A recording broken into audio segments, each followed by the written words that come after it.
আসসালামু আলাইকুম। Microsoft word 2010 এই কোর্সের আজকের ক্লাসে আমরা শিখব কিভাবে আউটলাইন, শ্যাডো, রিফ্লেকশন এবং গ্লো ব্যবহার করতে হয়। এই কোর্সটিতে আপনাদের সাথে আছি আমি রাব্বি ফ্রম বড় ভাই রাব্বি। চলুন শুরু করা যাক।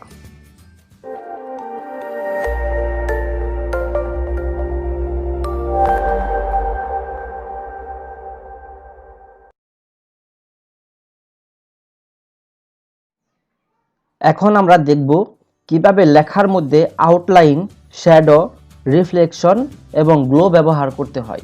আমরা যে অংশে এই কাজটুকু করতে চাই সেই অংশটুকু আমাদের সিলেক্ট করে নিতে হবে।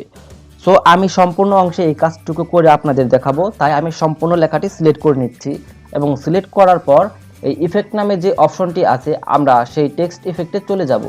এর নিচেই আপনারা দেখতে পারবেন আউটলাইন নামে একটি অপশন আছে। যখন আমি আউটলাইনে ক্লিক করব, পাশেই দেখতে পারবেন অনেক কালার চলে এসেছে। আমি এখান থেকে আমার মন মতো যে কোনো কালার সিলেক্ট করে নিতে পারি। আমি কালো কালারটি দিয়ে আপনাদের দেখাচ্ছি। আপনারা আমার টেক্সটের দিকে লক্ষ্য করুন যে আমার লেখার চারিপাশে একটি কালো বর্ডার চলে এসেছে। আমি যদি চাই এই কালো বর্ডারটি আরো মোটা করে দিব, তাও পারবো। সেজন্য আমি আবার চলে যাব ইফেক্ট অপশনে এবং আউটলাইনে গিয়ে নিচেই দেখতে পাচ্ছেন আপনারা আরো কিছু অপশন আছে। এখান থেকে আমি শেষ অপশনটিতে যদি চলে যাই এবং আপনাদের দেখাই, দেখেন আমার এই কালো বর্ডারটি এখন কিন্তু এইরকম হয়ে যাচ্ছে। দেখতেই পাচ্ছেন চেঞ্জ, আপনারা পরিবর্তন। এগুলো আপনারা বাড়িতে প্র্যাকটিস করবেন, তাহলে আপনারা বুঝতে পারবেন। এখন দেখেন আমার লেখাটি অন্যরকম হয়ে গেছে, দেখতে অন্যরকম লাগছে। এখন আমি যদি চাই আমি এই বর্ডারটি লাগবো না, তাহলে আমাকে সম্পূর্ণ লেখাটি সিলেক্ট করে ইফেক্ট অপশনে গিয়ে আউটলাইনে গিয়ে নো আউটলাইনে ক্লিক করে দিতে হবে। তাহলে আমার এই বর্ডারটি চলে যাবে।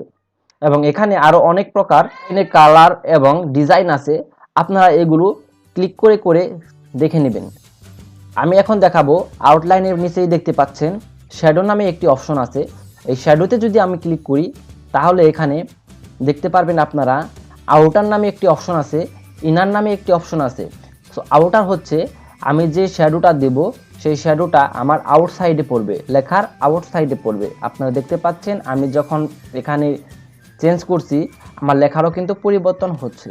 এবং আমি যদি ইনার সাইডে দেখি তাহলে দেখতে পারবেন আমার লেখার ভিতর সাইডে পরিবর্তন হচ্ছে।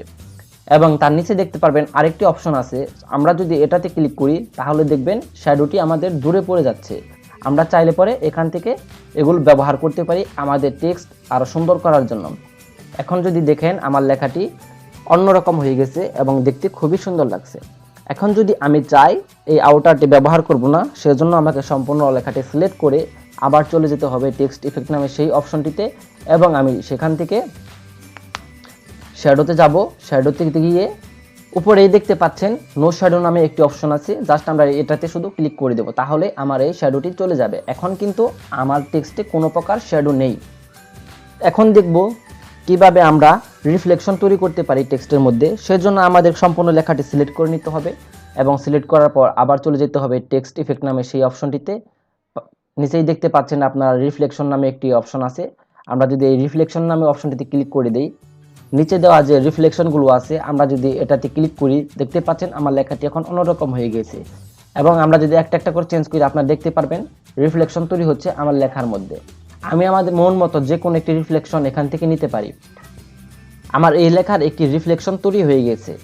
এখন লেখাটি আমার আরও চমৎকার লাগছে। আমরা যখন ভবিষ্যতে অনেক ধরনের ডকুমেন্টস তৈরি করব তখন আমাদের এই ধরনের কাজ আসবে। আমরা যখন অনলাইন থেকে ফাইবারে, পিপল পার আওয়ারকে ভায়ারদের কাজ করব তখন আমাদের এই ধরনের অনেক প্রকার কাজ দিয়ে থাকে ভায়াররা। তো সেই কাজগুলো করার সময় আমাদের এই অপশনগুলোর প্রয়োজন হবে।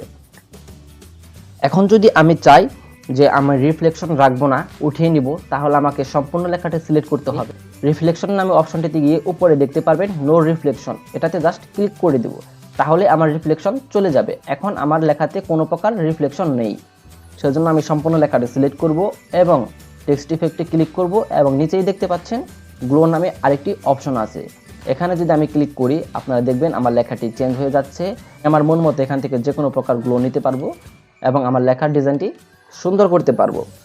এখন যদি আমি আমার লেখার থেকে এইগুলো উঠিয়ে নিতে চাই তাহলে আমাকে আবার সম্পূর্ণ লেখা সিলেক্ট করতে হবে এবং টেক্সট ইফেক্ট নামে সেই অপশনে চলে যেতে হবে এবং গ্লোতে ক্লিক করতে হবে এবং প্রথমেই দেখতে পাচ্ছেন নো গ্লো নামে একটি অপশন আছে, জাস্ট এটাতে আমরা ক্লিক করে দেব, তাহলে আমার টেক্সটটিকে সম্পূর্ণ গ্লো চলে যাবে। আশা করি আমি আপনাদের বোঝাতে পেরেছি কিভাবে আপনারা টেক্সটে আউটলাইন, শ্যাডো, রিফ্লেকশন এবং গ্লো ব্যবহার করবেন। আমার এই ভিডিওটি যদি আপনাদের ভালো লাগে তাহলে অবশ্যই আমার ভিডিওতে একটা লাইক এবং কমেন্ট করবেন এবং বন্ধুদের দেখানোর জন্য শেয়ার করবেন। পরবর্তী ভিডিওগুলো দেখতে আমার চ্যানেলটি সাবস্ক্রাইব করবেন এবং সাবস্ক্রাইবের পিছনে থাকা বেল আইকনটি অন করে দিবেন।